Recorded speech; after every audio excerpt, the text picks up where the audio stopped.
So, a couple of weeks ago, DJI brought out the Mini 3 Pro, a professional successor to its predecessor, the Mini 2. Now, what is that extra money and Pro label going to get you? They're both under 250 grams, of course, but that may be where the similarities stop. I'm Jack from EDC. Let's get into this comparison. Just a quick disclaimer, we're not sponsored by DJI. We're just here to give honest and real reactions to everything we review. Let's get back into it. So let's start with the physical differences between these two little drones.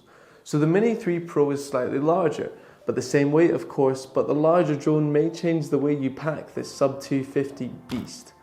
Both its front arms and propellers are longer to improve its flight efficiency and capabilities in high winds. That's not to say the Mini 2 can't handle high wind, because it can, and it does so very well. So a few little things is the power button is on top of the Mini 3 as opposed to the Mini 2 having it underneath. I'd also say that it's easier to change the batteries of the Mini 3 Pro.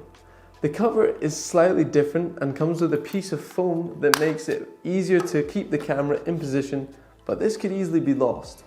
There are also minor things, but I just want to let you know in terms of the controllers, the Mini 3 Pro has the option for the brand new controller that's been released with it, and this saves you any faffing around with your phone, but it will cost you an extra £150.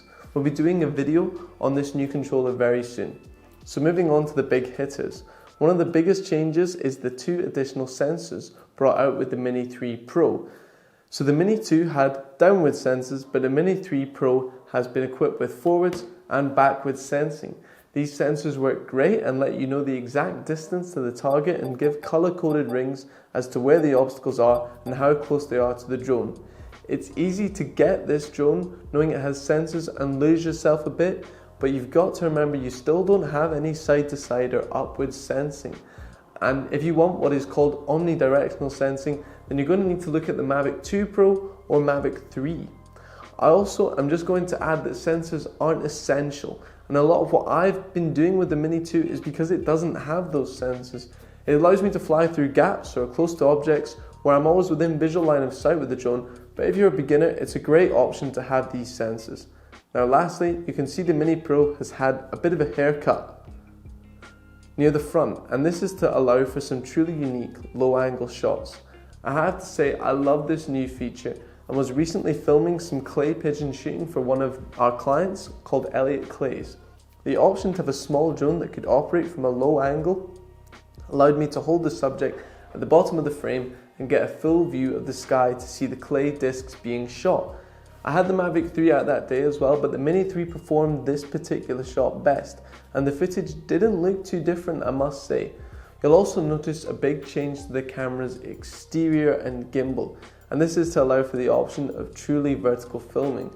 This is aimed at producing videos or photos with the final product being viewed mainly on a phone, and it's a growing need as that's the new medium of clips being, sort of going straight up onto TikTok and Instagram with those sort of things. As opposed to just cropping your image like with the Mini 2, this option means you can keep more in your frame and will also save you time in post-production. For me, it's not essential, so it's not a big thing between these two, but some people, they're going to be waiting for this feature. So that brings us nicely onto the internal differences between the two drones. Firstly, the Mini 3 Pro has an additional 3 minutes flight time over the Mini 2 at 34 minutes, which may not sound like a lot, but that is the sort of battery you lose for doing checks or getting the drone up into the air for your first shot. You're definitely going to get closer to 30 minutes of actual flying, but you never really do.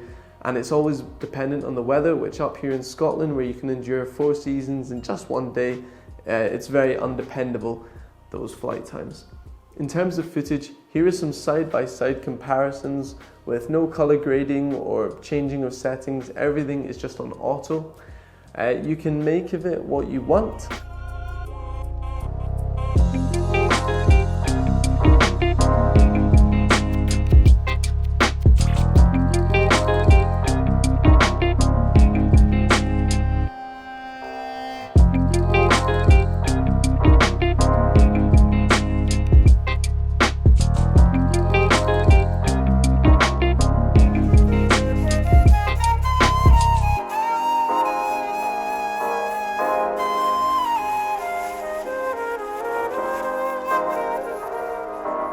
The big change is color profile, and with this drone offering Cine Light D, whereas the Mini 2 only has standard color.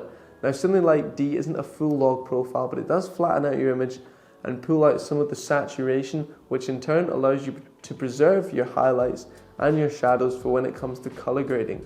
This will allow for less overexposed areas such as clouds and much cleaner looking final image, but there is a but.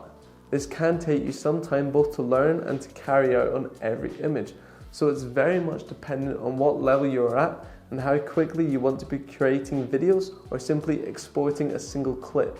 Another big jump footage wise is the ability for 4K at 60 FPS, whereas the Mini 2 can only do 4K at 30 FPS. Which is great, as this allows for slow motion shots without losing any of the quality, and this is something that I use a lot. For me personally, it is a big and potentially deciding factor. But as you'll see throughout this video, there may be some things that don't bother you, or some little changes that you may think that may make you think the jump is worth it. Bit of a fuddle. Now to get into the statistics, the big difference is the Mini 3 Pro has a 48 megapixel camera, so the Mini 2 only has a 12 megapixel camera. So your footage and images are going to look a lot sharper than the Mini 2. Mini 3 Pro also offers 10-bit to the Mini 2's 8-bit footage, which does make a big difference. It also offers the use of ND filters, which are basically sunglasses for the drone that darken the image and allow you to keep the best settings possible and allow for the right exposure, which to me is essential at times. If you want to learn more on this and how to improve your drone footage, do be sure to check out this video. So finally, let's talk about how your built-in features and what's new there. So hyperlapses have arrived for the first time, but the biggest change is the active track, which has been introduced for the first time on a mini drone due to the addition of the sensors. I'm going to be doing a full video on this, comparing it to the Mavic 3's active track, so keep an eye out for that. Make sure to subscribe so you don't miss it. I know some people that bought the Mini 2 thinking that it had the active track, only to be let down, and it's a staple drone for people that go cycling or are solo video creators, so this is massive. Like the Mavic 3, it has the option for placing the drone all around you and the speed changes. It has a bypass setting that means the drone can avoid obstacles, but to a certain level you've got to remember where the sensors are. It's got its limits, so just be careful. Okay, so to conclude, and one final thing to consider before I round off the video, and this is of course price.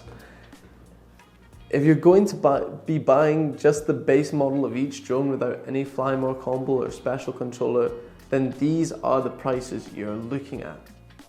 With a £290 difference, but bear in mind there will be some deals coming out for the Mini 2 more and more after the 3's recent release.